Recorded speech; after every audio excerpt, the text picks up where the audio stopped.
Magandang araw sa inyo. It's another engineering lecture para sa Introduction to Robotics at ang topic natin ngayon ay actuators and grippers.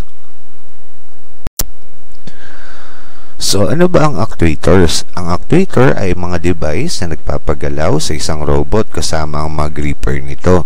Sila ay tulad ng mga muscles o kalamnan ng braso at kamay ng tao. Ang mga sistema ng actuator ay pinapagana ng kuryente, compressed air o pressurized fluid. Ang mga actuator ay ang mga prime mover na nagbibigay ng linear o diretsyo na puwersa at paggalaw. Ang isang actuator system ay binubuo ng ilang mga subsystem katulad ng power supply, power amplifier, servo motor at transmission system. Okay, pag-aralan natin yung mga subsystem ng isang actuator. So, ang una na dito ay power supply. So, ang power supply ay ang circuit na ginagamit para sa pag-convert ng 220 volts AC signal sa 5 volts o 10 volts DC signal na kinakailangan para sa pagpapatakbo ng robot electronic circuit. Kasi ang mga circuit ng mga robotics natin, DC ang ginagamit. So, kaya tayo gumagamit ng power supply para ma-convert natin yung AC to DC. Okay? So, yung pangalawa is power amplifier. So, kino-convert ng mga power amplifier ang mga signal na mahina upang maging malakas ang output signal nito. Ang mga examples nito ay ang mga audio amplifier para sa mga loudspeaker at headphones. So, ang mga RF power amplifier ay ginagamit naman ng isang transmitter sa pagbato ng signal upang ang frequency ay lumakas at malinaw nating marinig sa ating mga radyo at anumang devices. So, another is servo motor. Ang servo motor o servo ay isang rotary actuator na nagbibigay daan para sa tumpak na kontrol ng angular na position, bilis at acceleration ng isang bagay. And the last is transmission system. Ang mga transmission system ay nagtatransform ng movement mula sa motor patungo sa isang mobile articulation. Ibig sabihin, ang motor mo o anumang klase ng actuator ang ginamit ang nagpapagalaw sa transmission system mo, kung saan ito naman ang nagsasabi kung paano gagalaw ang robot mo. So, ang mga robot na may articulated na mga segment ay gumagamit ng mga transmission system. Ang mga segment na ito ay maaaring rotational o translational. Ibig sabihin, pwedeng paikot o padiretso ang movement nito. So, ang mga robot ay may mga open chain configuration na pag-aaralan natin sa mga susunod na mga chapter mula sa base hanggang sa end effector nito. Now, let us discuss connection between all actuator components. So, dito, sa block diagram na ito, makikita mo yung flow kung paano tumatakbo yung mga subsystem na ito. So, una, kailangan natin ng power, okay, para mapatakbo natin yung motor. So, dito manggagaling yan sa power supply. Tapos, dadaan yan dito sa power amplifier para ma-amplify yung signal na yon bago pumunta siya doon sa motor para gumalaw yung motor na yon. So, once na umikot na yung motor na yan, nakakonekta yan dito sa transmission system, okay, na binubuo ng mga gear at mga chains, okay, kung saan ito na yung nagtatranslate kung paano gagalaw yung pinaka-robot natin. Okay? So, dito, kapag gusto mo mabilis ang ikot ng motor mo, okay, kailangan ng malaking input power para umikot yung motor mo ng mabilis. Okay? Kapag gusto mo naman mabagal yung ikot ng motor mo, so, itong power supply mo, yung input power niya mababa. O kaya, yung pinaka-power amplifier mo, mahina yung signal na ibibigay niya dito sa motor para mabagal ang ikot niya. So, kapag gusto niya bumilis ang ikot niya, mas malaki yung pinaka-amplify power na ibibigay niya dito sa motor para umikot siya ng mas mabilis. At itong transmission system mo din ay bibilis din ang ikot. Okay? So, bawat box na yan na nakikita mo, may mga losses dyan. Siyempre, gumagamit ng kuryente yan. So, sa every time na gumamit ng kuryente yung mga component na yan, may mga power losses yan. Okay? Now, let us discuss classifications of actuators. So, ang una na dito ay electric actuators. Ang pangunahing input power supply ay ang electric energy mula sa electric distribution system. Ibig sabihin, para gumana ang mga actuator na ganito, ang klase, kailangan ng kuryente para mag-function siya. So, ang mga electric actuator ay karaniwang mga dikuryenteng motor na nagpapagalaw ng mga links ng robot sa pamamagitan ng ilang mechanical na transmission tulad ng mga gear. Now, let us discuss the advantages ng paggamit ng electric actuator. So, ang electric actuator ay may malawak na kakayahang magamit. Ibig sabihin, marami itong kakayahang gawin. Mas magaang kesa sa fluid power elements. May mataas na kahusayan sa conversion ng kuryente. Hindi nagpaparumi sa kapaligiran sa pagtatrabaho. Mas mahusay na accuracy at repeatability. Tahimik at malinis, madaling mapanatili at maayos, magaang na bahagi ng struktura nito. Ang sistema ng electric drive ay angkop na angkop sa electronic control. Now, let us discuss yung disadvantages naman ng paggamit ng electric actuators. So, ang una na dito, ang mga robot na pinapatakbo ng electrical ay nangangailangan ng mechanical transmission system. So, kinakailangan ng additional power para sa transmission system nito. So, mga hindi wastong paggalaw dahil sa backlash sa transmission elements. So, mga komplikadong kinakailangan sa control at karagdagang gastos para sa system nito. So, ang mga dikuryenteng motor ay hindi ligtas sa mga sumasabog na kapaligiran like sa mga minahan o malapit sa bulkan o di kaya lugar na may mga gera.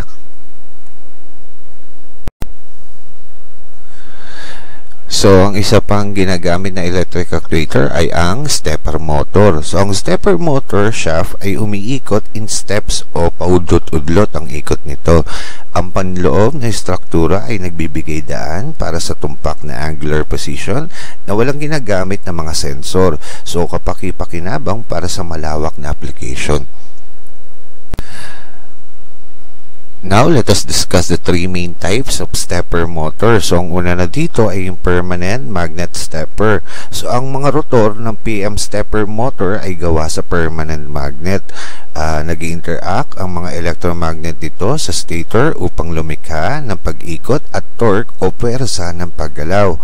Ang mga PM stepper ay magagamit with low power pero kailangan ng mataas na torque sa bawat unit ng input power nito. Ibig sabihin, sa maliit na input power, dapat matransform iyon ng PM stepper motor mo para makapag-produce ng malaking puwersa para mapaikot nito ang shaft niya. So, ang sumunod ay variable reluctance stepper. Ang mga BR stepper rotor ay gawa sa plain iron at parang gear na may mga ngipin. So, ang mga BR stepper ay may mataas na angular na resolution, ngunit mas mababa ang torque requirement nito. Ibig sabihin, di kailangan ng malakas na pwersa para mapaikot ang shaft nito. And the next is the hybrid synchronous stepper. Ang mga HS stepper rotor ay may permanenting magnet core at iron teeth para sa mataas na resolution at torque. So, pinagsama ng HS motor ang mga features ng parehong PM at BR stepper. Ibig sabihin, ito ay kombinasyon ng PM at BR stepper motor at lahat ng kakayahan ng dalawang klaseng motor na ito ay nagagawa ng HS stepper motor mo. Okay? Ngayon naman ay talakayin natin kung paano kinocompute yung step angle calculation ng stepper motor mo. So, ito yung bawat galaw ng stepper motor mo. Okay, so ang formula is delta theta is equal to 360 degree over n, kung saan yung delta theta natin yan yung step angle at ang unit dapat yan ay naka-degree. Tapos ang n naman natin is the number of steps. Okay, so let's have an example para maintindihan nyo kung paano ginagamit itong formula na ito. So ang una, suppose in a variable reluctance stepper motor, the number of steps required is 200. So determine the step angle. So ibig sabihin, dalawang daan step ang ginawa ng stepper motor mo. So ano yung magiging location nun in angle, okay, nung 200 steps na yun? Yun yung tinatanong sa problem na ito. Okay? Okay, let us solve this problem. So, ang given sa atin ay number of steps, which is n, is equal to 200. Okay? Tapos, ang required na pinapahanap ay yung angle. Okay? So the formula, delta theta is equal to 360 degree over n. So we substitute the data. So 360 degree over 200, and that will give you 1.8 degree. So ibig sabihin, sa 200 steps na galaw nung pinaka-stepper motor mo, ang pinaka-angle, okay, nung shaft mo ay nasa 1.8 degree. Okay? So, in this part of problem, ang iingatan mo dito ay yung mga conversion, kasi ang degree ay mayroong conversion sa radians. So, pwedeng ibigay niya yung problem in radians. Okay? So, kailangan alam mo yung conversion ng radians to degree. Okay? Para magamit mo itong formula na to, kasi yung formula ay naka-degree ang unit na ginagamit. Okay? Now, let us discuss DC motor. Ang DC motor ay nagko-convert ng electrical na enerhiya sa mechanical na enerhiya, o electrical energy to mechanical energy. So, pinapatakbo ng DC current upang lumikha ng magnetic field sa stator. Ibig sabihin, DC input lang ang pwedeng magpatakbo dito. Kapag AC ginamit mo, pwedeng masunog ang motor na ito. So, ang magnetic field na nabubuo ng mga magnet sa rotor ang nagiging sanhi ng pag-ikot ng shaft nito. So, ang mga commutator at mga brush na nakakonekta sa windings nito nagpapanatili upang umikot ang rotor nito.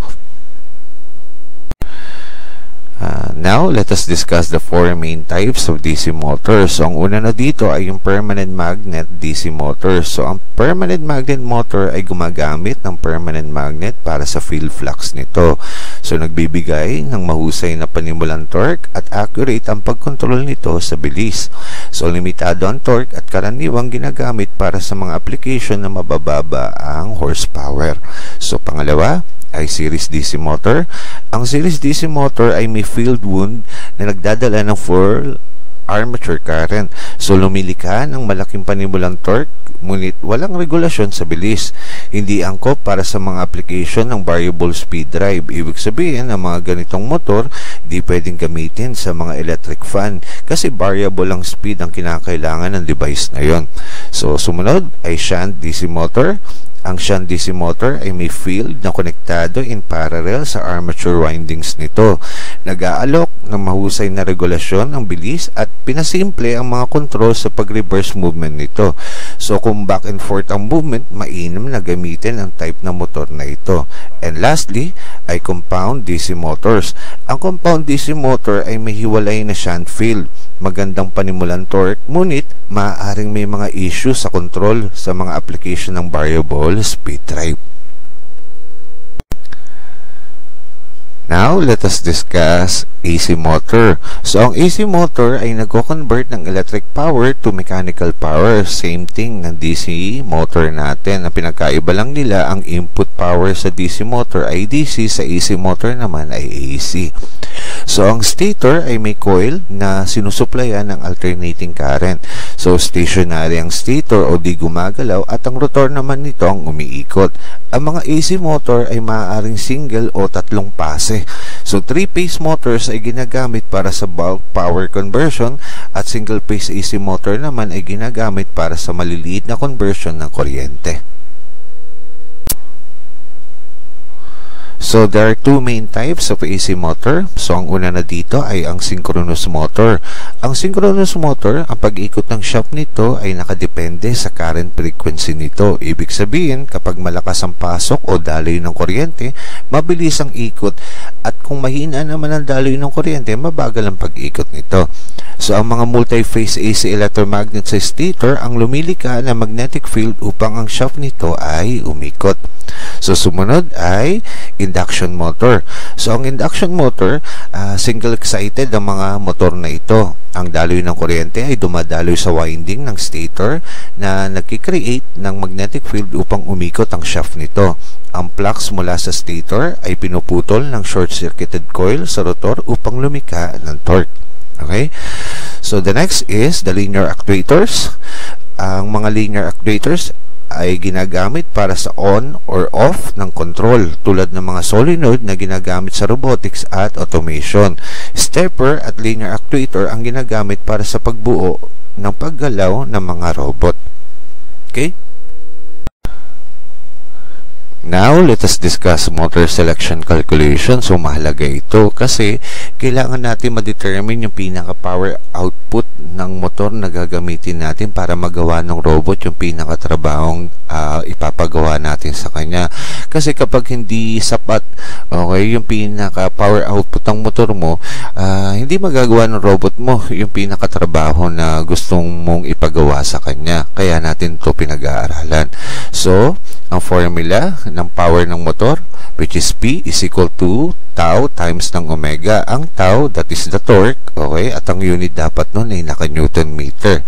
Tapos ang omega naman natin, ang tawag natin doon ay angular velocity. At ang unit dapat nun ay naka-rad per seconds. Okay? So ang tau, ang tawag natin doon sa tau ay torque. Okay? Ang formula nun ay weight times the lever arm. Okay, so ang W, that is the weight ng object, at ang unit dapat nun naka-Newton. Tapos ang lever arm mo naman, okay, which is the perpendicular distance to the force applied kapag binalikan mo ang physics mo, ang unit dapat nun ay naka-meter. Okay? Tapos, ang formula naman ng angular velocity natin is equal to 2 pi omega RPM over 60. So, kaya siya dinivide by 60 kasi yung unit itong omega na ito ay naka-revolution per minute. So, kaya natin siya dinivide by 60 para maging unit nung pinaka-angular velocity ay naka-radian per second. Kasi yung mga unit natin sa formula ay naka-per second para ma-cancel out natin siya. So, kapag hindi mo nilagyan ng over 60 yun, hindi tutugma yung buong computation mo. Okay? So, para maintindihan mo kung paano ginagamit itong mga formula na ito, let's have an example. So, sa number 1, how much power is needed for the motor to drive a 2-meter robot arm lifting a 25 kg mass at 10 RPM? So, dito, pinapahanap yung pinaka-power output na kakailanganin ng motor para malip ng robot arm, okay, yung pinakabigat na 25 kg sa bilis na 10 RPM. Kung ang haba ng robot arm na yun ay 2 meter. Okay? Okay, let us solve this problem. So, ang given sa atin dito ay yung lever arm, which is 2 meter, yung haba ng robot arm. Tapos, mass, okay, which is 25 kg, nabubuhatin ng pinaka-robot arm natin. At saka, omega, okay, which is 10 RPM. Okay? Kaya tayo binigyan ng conversion kanina doon sa 2 pi omega RPM over 60 kasi yung pinaka-angular velocity usually ang given sa kanya ay naka-revolution per minute. Since dito sa problem na ito kailangan ng unit ng omega natin ay naka-rad per seconds, kaya binigay yung pinaka-formula na yun para ma-convert mo itong revolution per minute na ito sa rad per seconds. Okay? So, ang pinapahanap sa atin sa problem na to ay yung power ng motor. Okay? So, ang formula ng power ay equal sa tau times the omega. So, hindi pa tayo given ng tau, given tayo ng omega pero naka-RPM. So, we have to convert yung omega na 10 RPM sa rad per seconds mamaya. Tapos, yung tau, kukumpitin muna natin. Diba sabi natin, ang formula ng tau ay equal sa weight times the lever arm. So, given na yung lever arm, which is 2 meters. So, ang hahanapin na lang natin ay yung weight. So, ang weight, ang formula nun ay mass times the gravitational constant. Okay? So, that is 25 kg, which is the mass na given. Tapos, i-times mo sa gravitational constant, which is 9.8 meter per second squared. So, sa physics natin, tatlong value nito. Kapag MKS na SI, that is 9.8 meter per second squared. Kapag CGS naman, that is 980 centimeter per second squared. Tapos kapag British naman ang unit na gagamitin mo, that is 32 feet per second squared. Okay? So, kaya 9.8 ang ginamit natin kasi MKS, okay, yung gagamitin nating unit. Kasi ang kilogram, okay, kapag multiply mo sa meter per second squared, ang unit na equivalent na lalabas dun ay Newton. Okay? So, 25 times 9.8, that will give you 245 Newton. So, makukuha na natin si tau. So, ang formula ay weight times the lever arm. So, that is 245 Newton times ng given na lever arm, which is 2 meter. That will give you 490 Newton meter. Okay? So, bago natin masolve yung power, kailangan ma-convert muna natin yung omega natin kasi naka-revolution per minute. Ang required, di ba, para sa formula, naka-rad per second siya. So, gagamitin natin yung pinaka-formula ng omega sa conversion ng RPM to rad per second. So, that is 2 pi omega RPM over 60. So, we just substitute the data. That is 2 pi times ng 10 RPM over 60. And that will give you 1.047 rad per second. And then, pwede na natin makuha yung power ngayon. I-substitute natin yung nakuha nating value ng tau at saka ng omega dun sa formula ng power. So, that is 490 Newton meter times ng omega, which is 1.047 rad per second, and that will give you 513.03 watts. So, ibig sabihin, approximately, kailangan natin ng 513 watts na specification ng motor para magawa nitong robot arm na ito yung pagbuhat ng 25 kg mass na yun sa bilis na 10 RPM. Okay? Ngayon naman, talakayin natin yung isa pang type ng actuator, which is the hydraulic actuators. So, kino-convert ng mga hydraulic actuator ang mga hydraulic energy into mechanical energy gamit ang mga pumps. So, isa sila sa dalawang uri ng fluid power device para sa mga robot na pang-industriya. Ang mga hydraulic actuator ay gumagamit ng high pressure fluid tulad ng langis upang magbigay ng puwersa. Ang mga ito ay katulad sa itsura ng mga pneumatically driven actuator. So, dinisign nyo ito upang gumana sa mas mataas na presyon o pressure, karaniwan sa pagitan ng 70 at 170 bar. So, angkop ito para sa mga high power na application. Okay? So, ito yung mga component ng isang hydraulic actuator. Okay? Yan, yung oil reservoir, yung oil filter, yung mga hydraulic pumps, okay? Yung mga pressure indicator, mga valves, at mga feed line, at itong mga pinaka-pump niya ng cylinder. Okay? Yan yung bumubuo sa isang buong hydraulic actuators mo. Okay? Now, let us discuss yung mga advantages ng paggamit ng hydraulic actuator. So, mataas na kahusayan at power to size ratio. Ibig sabihin, kapag lumalaki ang power, lumalaki din ang size ng actuator na ito. So, tumpak sa control na bilis, posisyon at direksyon ng mga actuator. Ilang mga backlash nito ay dahil sa paninigas at incompressibility ng likido. Maaaring direktang ilapat ang malalaking puwersa sa mga kinakailangan na lokasyon. Mas malaking kapasidad sa pagdadala ng load kaysa sa mga dikuryente at pneumatic na robot. So, self-lubricating at hindi corrosive o kinakalawang ang mga ito. So, may kakayang matugunan ang mga biglaang pangangailangan ng kuryente gamit ang mga accumulator. Mas may kakayang makayanan ang mga shock load kaysa sa mga electric robot. So, ang mga disadvantages naman nito, potential sa leakage ng mga fluids nito at pwedeng pumangit ang performance nito at magkaroon ng contamination sa workspace nito. So, mas mataas sa panganib sa sunog. Maingay na power pack, karaniwan humigit kumulang 70 decibel. So, pag gumamit ka ng mga ganitong type ng actuator, maingay siya. So, ang mga pagbabago sa temperatura ay pwedeng makaapekto sa fluid content nito. So, pwedeng maging malagkit ang fluid nito at di magawa ang trabahong dapat niyang gawin. So, mas mahal siya kaysa sa mga maliliit na robot at komplikadong servo control system kumpara sa mga electric system. Okay? Now, let us discuss the last type ng actuator, which is the pneumatic actuator. Ang mga pneumatic actuator ay gumagamit ng nakakompress na hangin upang mag-transform ng mechanical energy gamit ang mga piston o turbine. So, ginagamit din ang mga ito para sa mga robot na pang-industriya. Karaniwang ginagamit para sa pagbubukas o pagsasara ng gripper jaw o simpleng robot arm. Angkop para sa mga aplikasyon kung saan hindi kailangan ng patuloy na control sa paggalaw.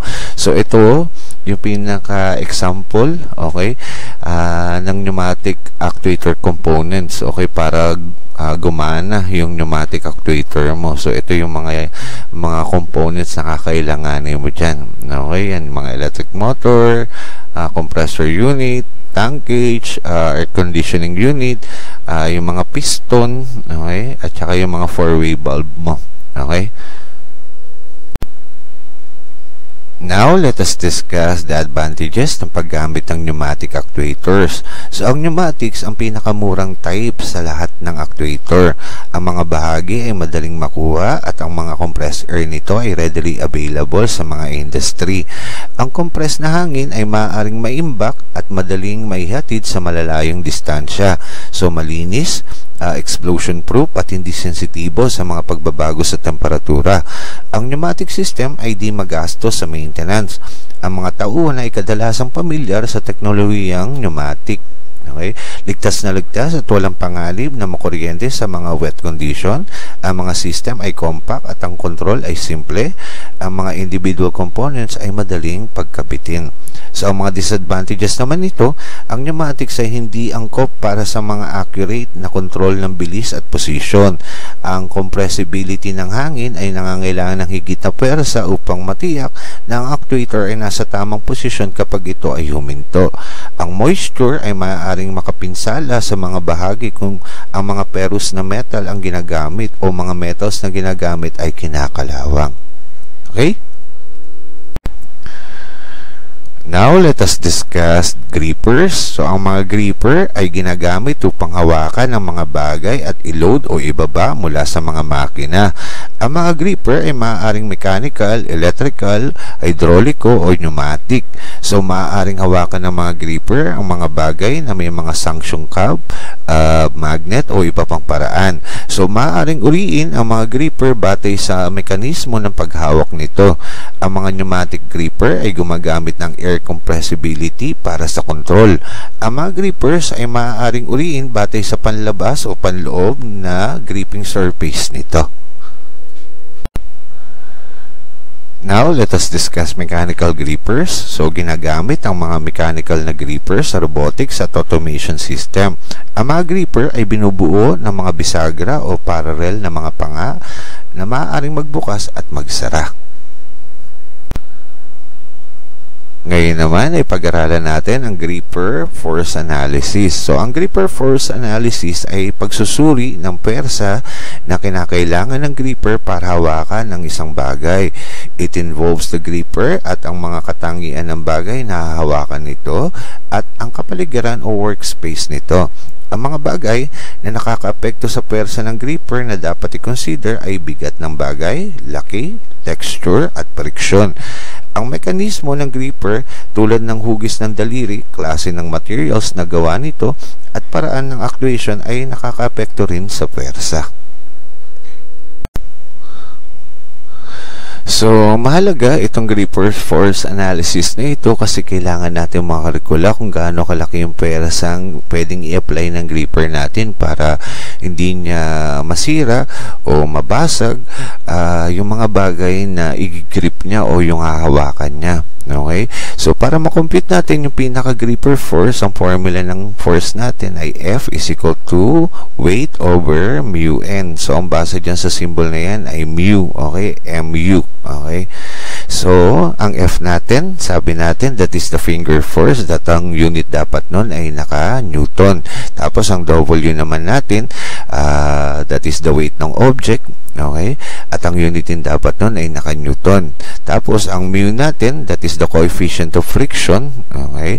Wala siyang unit. Tapos, ang N naman natin, that is the number of contacting surfaces. Okay? So, wala din siyang unit. Ang ibig sabihin nun, kapag inipit nung pinaka-gripper, yung pinaka-object, kung ilan yung mga kamay na nagkaroon ng contact dun sa surface ng object na yun, yun yung N mo. Okay? Tapos, ang formula ng weight natin is equal to mg, wherein ang m natin, that is the mass ng object, at ang unit dapat nun ay nakakilogram. Tapos, ang g naman natin, that is the gravitational constant, which is 9.8 meter per second squared. So, constant ito. So, ito ang ginagamit nating value kapag MKS ang unit natin. Kapag CGS naman ang ginagamit mo ay 980 centimeter per second squared. Tapos, kapag British naman ang ginagamit mo ay 32 feet per second squared. Okay?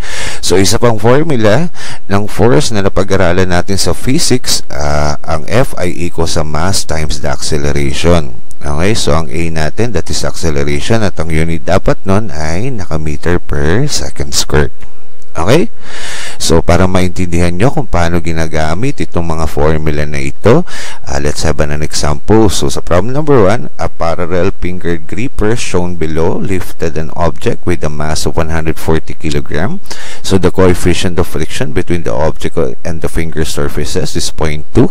So, calculate the force exerted by the parallel fingered gripper and the acceleration of the parallel fingered gripper in lifting the object. Okay? So, dito, ang pinapahanap sa atin ay yung pwersa ng parallel gripper at saka yung acceleration, okay, ng pag-grip nitong parallel finger gripper na ito sa pag-lift ng object na yon.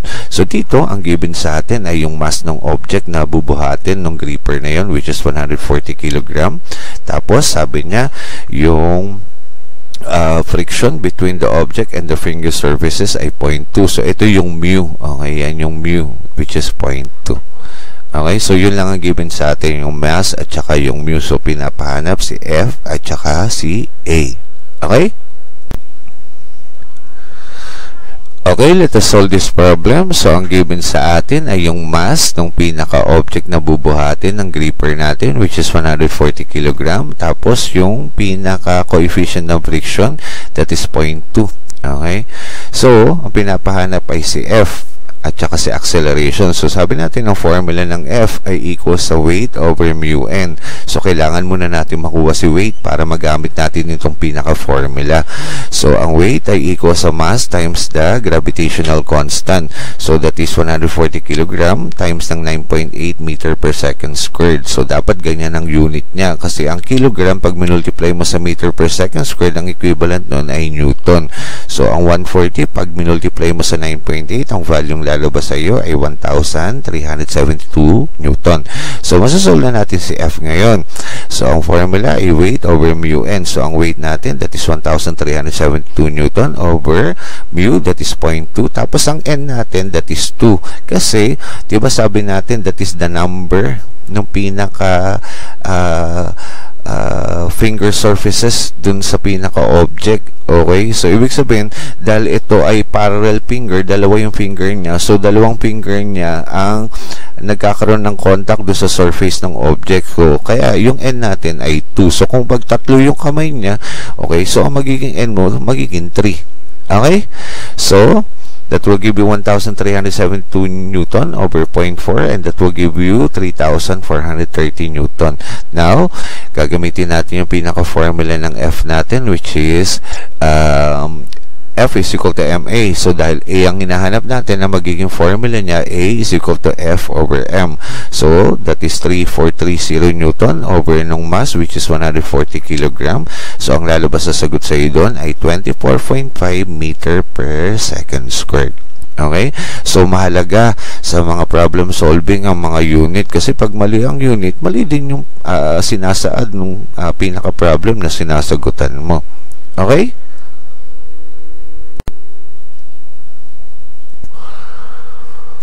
Also, always remember, itong n na ito, ang ibig sabihin niyan ay yung number of contacting surfaces. Kung kunyari, tatlo yung daliri ng robot mo, okay? So, dalawa lang na finger ang may contact dun sa object. So, ibig sabihin ng n mo ay 2 lang. Kasi ang usapan ng n na yun, dapat may contact dun sa pinaka-object. So, kapag gusto mong, kapag kunwaring tatlo, yung pinaka-finger niya na may contact dun, so, ibig sabihin ng n mo ay 3. Tapos kapag kunwaring tatlo pa din yung finger niya pero dalawang finger lang ang may contact dun sa object, ibig sabihin ng n mo ay 2 lang. Okay? Yun ang ibig sabihin ng n. Dapat yung mga finger ng pinaka gripper mo, okay, ay may contact dun sa object. Okay?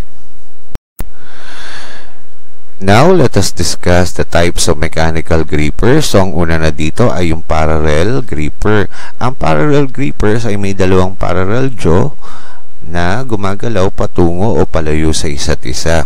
Ang angular gripper naman, ang mga angular gripper ay may mga panga na gumagalaw sa isang angular o hubog na landas o curve path.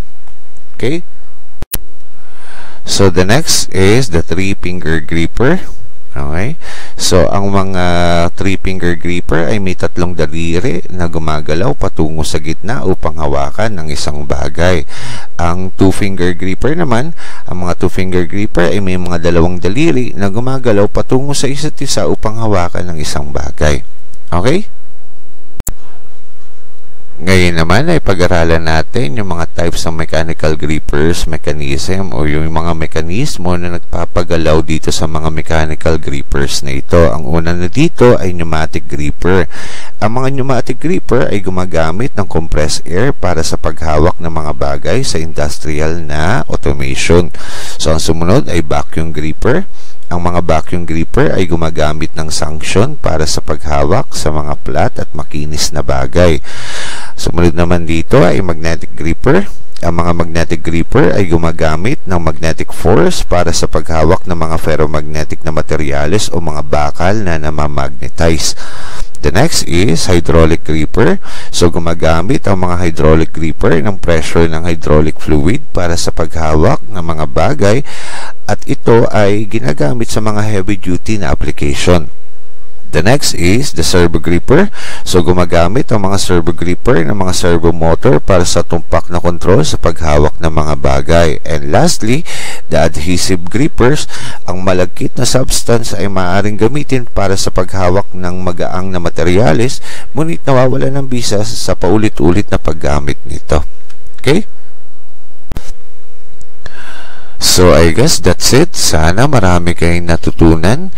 See you again sa susunod na lecture ng Introduction to Robotics. Until next time, bye-bye!